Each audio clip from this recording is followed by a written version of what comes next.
everyone. My name is Audrey Mitchell Carpenter. First, I'd like to thank everyone for coming out on today. It is a great pleasure to welcome all healthcare professionals here to talk about a healthcare issue, which is hospital readmission rate among type 2 diabetic patients.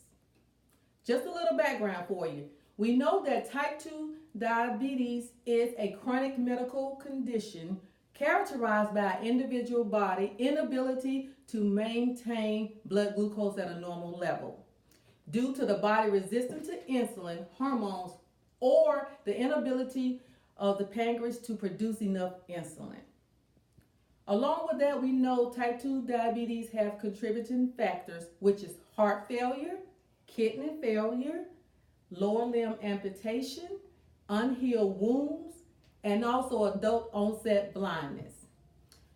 For a little statistic for you, CDC National Status regarding type 2 diabetes reports that 30.3 million Americans in 2015 was living with type 2 diabetes, which is a 9.4% of the American population. That is a large sum of people that's living with diabetes.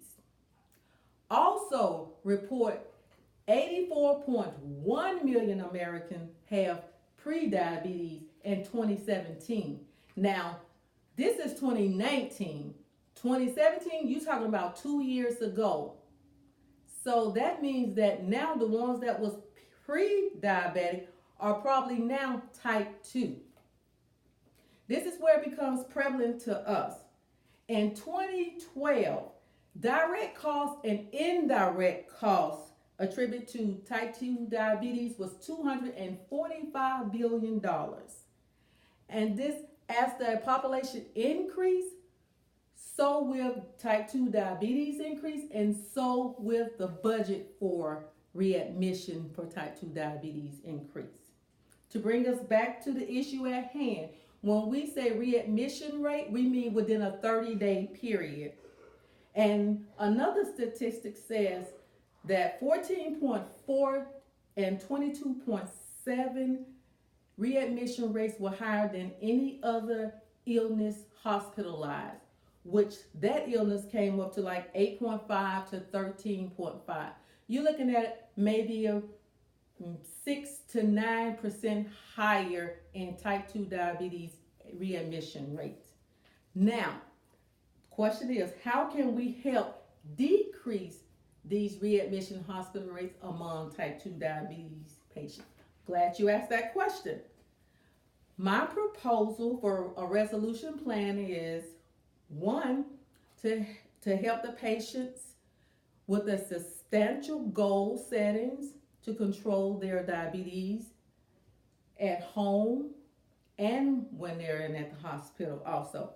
Upon discharges, we can do a teaching to the patient, have the patient to do a teach back to us, give them instructions on medication changes, letting them be more proactive in their self-care.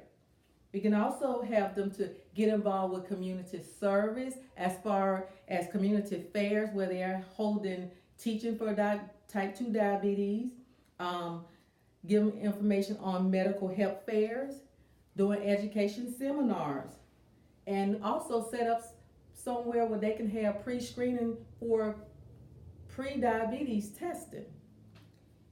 We can also have them to, remind them about their doctor's appointments, nutrition appointments, podiatrist appointments, and their yearly eye exam. Because as we said, one of the contributing factors for diabetes is adult onset blindness.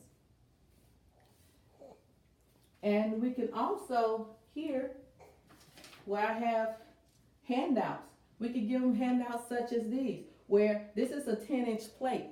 Most time when we eat, we want to fill our plate up with all the good foods. Well, right here it shows that half of the plate, just half of the plate alone, should be green vegetables, colorful vegetables. Here it shows this section here, which is small portion, hand size, is your protein. Here can be your starches. So just giving them this pamphlet alone can help them also.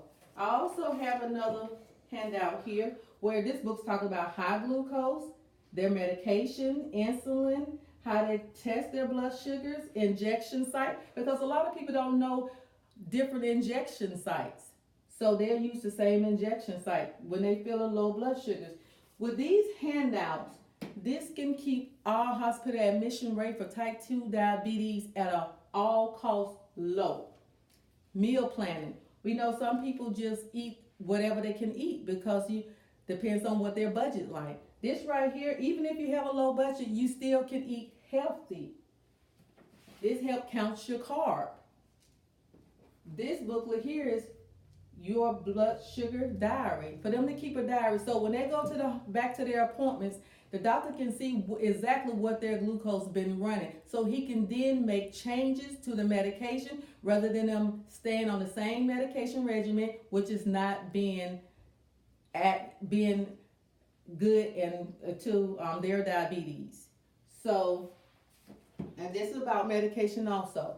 So the doctor can make these changes upon appointments, and therefore this can cut down on some of the admission rates as far as type 2 diabetes. Thank you all for coming out, and let's all get on board for decreased hospital rates, admission rates for type 2 diabetes. Thank you.